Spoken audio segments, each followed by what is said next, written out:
Hello and welcome to Republic. She is the CEO of India's fastest growing asset management company. She is also a speaker and an author. Radhika, welcome to our studios. Tell us about the changing landscape of asset management in India as you see it today. I think it's a great time to be in the asset management business. As India is getting younger and more prosperous, more people are turning to financial instruments. More people have faith in the equity story in India, and they're choosing mutual funds and retail mutual funds as an asset management vehicle. Many of us would know that today retail investor savings into SIPs are about $2 billion US, 17,000 crores a month. And increasingly, there is more awareness about the power of regulated asset management products like mutual funds as a vehicle of choice for consumers. So I don't think there's been a better time to be in the asset management industry than there is today. So you are a seasoned investor, you've been in the field for a while. So what have been your key leadership techniques which has helped you tide over, quite over a decade of being in the business? I think leadership is something that no classroom can teach you. You really learn it on the job, you really learn it in crisis, and you really learn it from people. I think a leader has to be honest and accountable to her stakeholders, and I think that is my primary lesson from leadership. So don't carry the load alone. When you are in a crisis, when you are in need of help, be honest with your board, be honest with your investors, be honest with your customers, our investors in our case, and with your team. And I think that really carries you a long way. Focus is extremely important. So the temptation in business to do 10 things is, very common, especially in a market as booming as India, but staying relentlessly focused on a few set of things and delivering excellence in them. And I think the third quality is resilience. Leaders should have a certain amount of optimism and resilience. I think I learned the most as a CEO in periods like 2018 and 19, which were much tougher for the business, where people are coming and asking you those tough questions. And you really have to gather all your chutzpah and tell people to move ahead. So I think a certain amount of resilience and optimism is very important in leadership. So, our audiences and everybody, the question about when they see an expert is to ask about where does the opportunity lie for growth? So you have a couple of tips for our viewers? I think my primary tip is have faith in the India story and Indian equities. I think over the next decade, you will see India grow into a $5 and $10 trillion economy, from $2,500 to $5,000 GDP per capita, and you will see great companies come out of India. You already have about 800 companies that are more than 3,000 crores in size, and you will see many. And as an investor, invest in Indian equities and benefit from India's economic growth. We are very lucky to be investing in a market like India, where by doing something very simple, such as an SIP into Indian equities, you are earning 12-13% a year. Where even global investors today are looking at Indian equities. I mean, I've never got more questions about investing in India from foreign investors than I have today. So as an Indian investors, we perhaps are in the luckiest place. And my other advice is start early. Ditch the cynicism and really start your investing journey early, and take advice from the right people as you embark on this journey. Yeah, coming to advice, there is a lot of dialogue and exchanges and speculations going around finfluencers. The government is not happy with them. Yeah. As a serious contributor to this space, what is your take on advice which is coming off, Instagram or wherever? You ask a great question, and firstly, I think social media is a very powerful channel. I use it myself, but it has to be, and it is the voice of young people, but it has to be used to give a responsible message. I'm very happy to see the action that the government and the regulators are taking on influencers, and I believe two problems need to be addressed.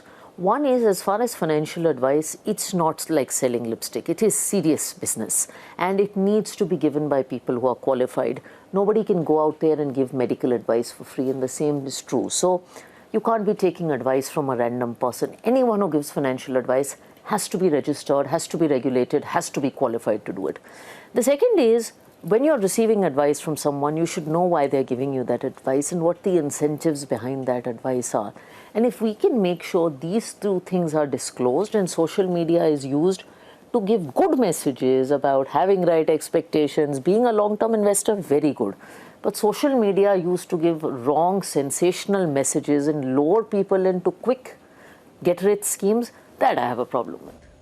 You also have a very conservative outlook on cryptocurrency. I do. Yes, so you just recently said that anything which is unregulated is not worth your time or investment.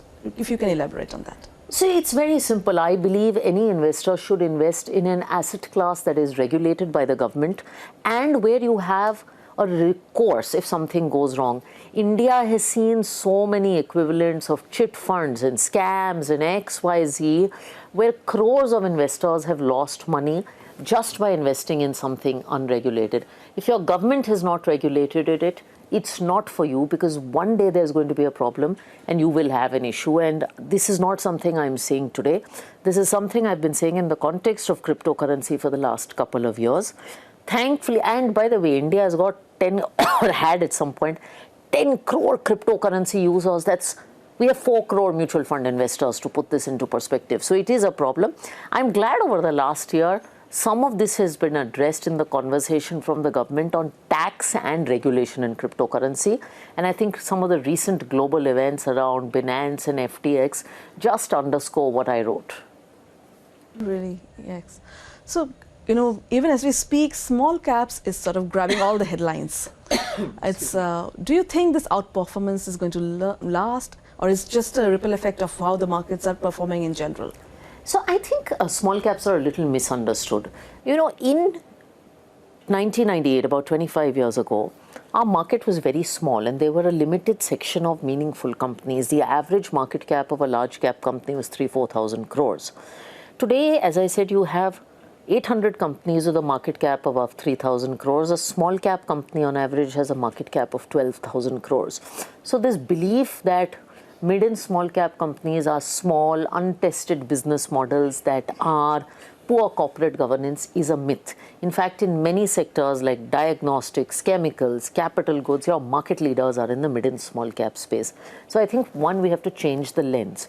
Now, I'm not saying go out and buy small caps and rush to buy them, but I think the answer is a middle path. If you have to build a portfolio for the future, it has to be a combination of large, mid and small. And we forget that while small caps have run up, these companies are also delivering earnings. So small caps in technical terms are at the midpoint of a valuation cycle, early point of an earnings cycle. To an ordinary investor, my only message is don't invest in small caps because you see a 30% last 1 year return. That's a recipe for disaster. Invest because you believe in the companies and the segments, and invest for 7 to 10 years, knowing that you will have a year of losing 50%. Then go ahead and make the investment. Yeah, so have courage, but also be sure. And have realistic expectations that are not anchored to the last 1 year, because that's when things go wrong. So this brings me to the next question, which is that if you want to have a sustainable pattern in investing, what should it be? And be a responsible investor. What are the key qualities that one person should own? I think sustainable investing, and I'm not talking about things like ESG here, I think sustainable investing for an individual is really about having a set of goals and investing consistently. So much of the narrative in investing is what we call in Hindi, market ka kya lagta hai? And should I invest now and should I invest tomorrow? And investors, having been in this business for 20 years and seeing professional investing, investors do a really bad job at timing the market. Most people do.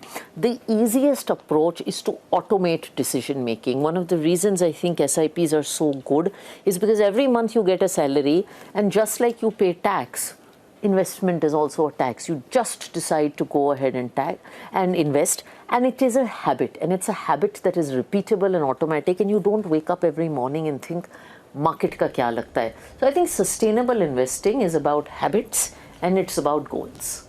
So, there's a big buzz about these big numbers coming up, Sensex to be at 1 lakh, this Nifty is going to cross 20,000, all this, golden numbers which are coming up. What is your take? I mean, it's just a natural growth that people should, because I don't see that, there's a huge, rise and then a fall or something. I think it's going to be an eventual growth for the corporate market and also the capital markets. I find this buzz about numbers really funny. I mean, it's like, why do you celebrate a century in cricket? Like, why is the guy who earned 100 much better than the guy who was earned a 99? I mean, 1 lakh on Sensex and all of these things, these are just numbers. The fact is, I think over the last 20 years, Indian equities have grown at 12%, and this is a period when we've had COVID, we've had the financial crisis, we had the tech bust, and so much has happened. And now we are sitting at a point where, private sector capex is happening. You have so much positive reform that is happening in this country. Your demographics are favorable. So I look at the story that Indian equities can deliver. You will have these milestones, you will have many other milestones. I also would echo what you said, that this journey is not a 12% a year journey. You will have years of tremendous rockiness. Right now, there's a lot of smiling everywhere I go because markets have been green, but equity markets are plus 20 and minus 20. That's also the reality, the business that we're in. Yeah, thanks for highlighting that, Radhika. And then finally, my most favorite question. What does it take to sustain as a woman leader in the financial world? What does it take to sustain? I think a lot of resilience, a tremendous amount of thick skin, because for all my career, people have asked me, what are the terrible things that have happened to you as a woman, or what are the challenges? And every one of us has these stories. But the reality is you develop a thick skin and you focus on your work and you move on. I also think it takes a certain amount of ambition. And I think Indian women don't vocalize their ambition enough.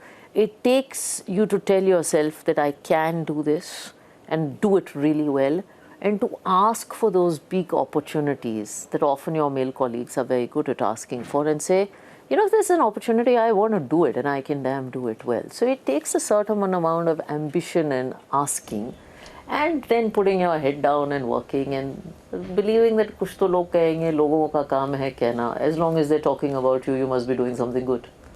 So be responsible, be ambitious. These are 2 takeaways that I got from your conversation with Republic. Thank you for being with us. Thank you.